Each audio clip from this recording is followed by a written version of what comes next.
Pekan terakhir jelang kematiannya di kayu salib menjadi momen-momen krusial dalam karya keselamatan Kristus.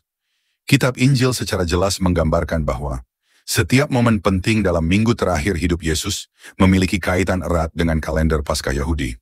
Penempatan waktu ini tentu saja bukan tanpa makna, namun jika kita teliti, semua momen tersebut ternyata mengikuti pola perayaan Paskah yang telah ditetapkan sejak zaman Musa. Untuk memahami kronologis ini, kita perlu tahu bahwa perhitungan hari dalam kalender Yahudi dimulai saat matahari terbenam. Saat pekan Yesus disalib, Paskah dimulai pada tanggal 14 bulan Nisan, saat senja, disusul oleh hari Sabat, dan kemudian hari raya Buah Sulung. Untuk lebih jelasnya, mari kita telusuri bersama, inilah kronologi historis Paskah Yahudi dan peristiwa penyaliban Kristus. Petunjuk waktu pertama yang kita gunakan adalah dalam kitab Yohanes 12 ayat 1 yang mencatat, 6 hari sebelum Paskah Yesus datang ke Betania. Dari ayat ini kita bisa menarik kesimpulan bahwa, jika Paskah dirayakan pada 14 bulan Nisan, maka kedatangan Yesus ke Betania terjadi pada tanggal 9 bulan Nisan. Ini adalah awal pekan terakhir kehidupannya, dan membuka rangkaian peristiwa yang syarat makna. Kemudian Yohanes 12 ayat 12 menyebut, keesokan harinya, orang banyak keluar menyambut Yesus dengan daun palem. Artinya peristiwa ketika Yesus masuk ke Yerusalem dan disambut dengan daun palma terjadi pada tanggal 10 Nisan. Hari di mana sesuai ketentuan Taurat yaitu Keluaran 12 ayat 3 adalah hari di mana bangsa Israel diperintahkan memilih anak domba untuk Paskah. Secara simbolis, peristiwa ini selain sebagai penggenapan kitab Zakaria 9 ayat 9, mengenai kedatangan raja yang mengendarai keledai, peristiwa ini juga melambangkan Yesus masuk Yerusalem sebagai anak domba yang dipilih dan akan dikurbankan sesuai tradisi Paskah Israel.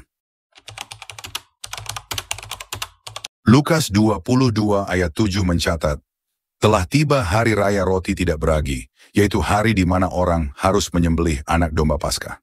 Pada saat itu, Yesus menyuruh murid-muridnya untuk mempersiapkan perjamuan Paskah terakhir baginya.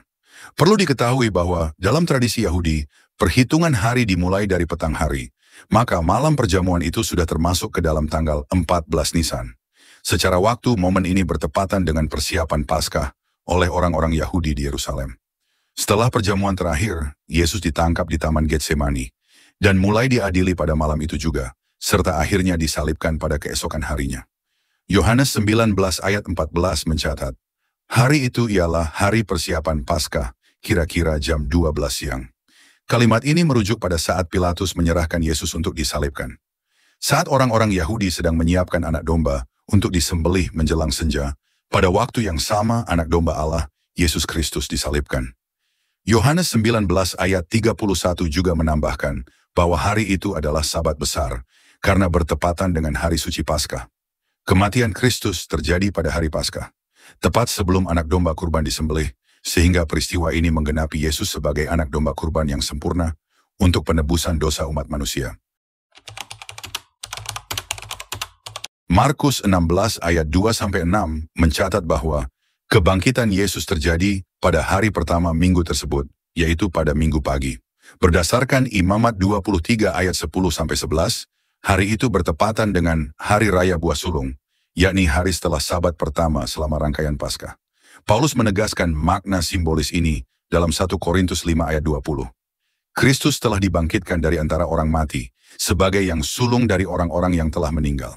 Dalam hari raya Buah Sulung atau First Fruits, umat Israel mempersembahkan hasil panen pertama mereka sebagai ungkapan syukur dan pengharapan akan panen yang lebih besar.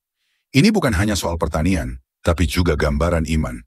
Apa yang dipersembahkan pertama adalah milik Tuhan, dan ini kemudian menjamin berkat yang akan datang berikutnya.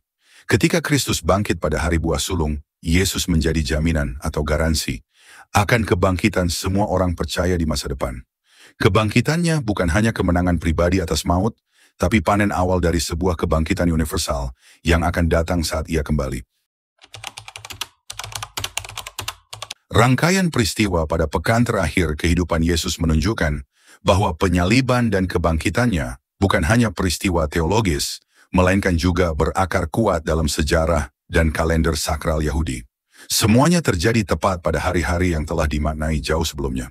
Ini bukan sebuah kebetulan, melainkan jelas merupakan bagian dari skenario ilahi yang telah disusun sejak dahulu kala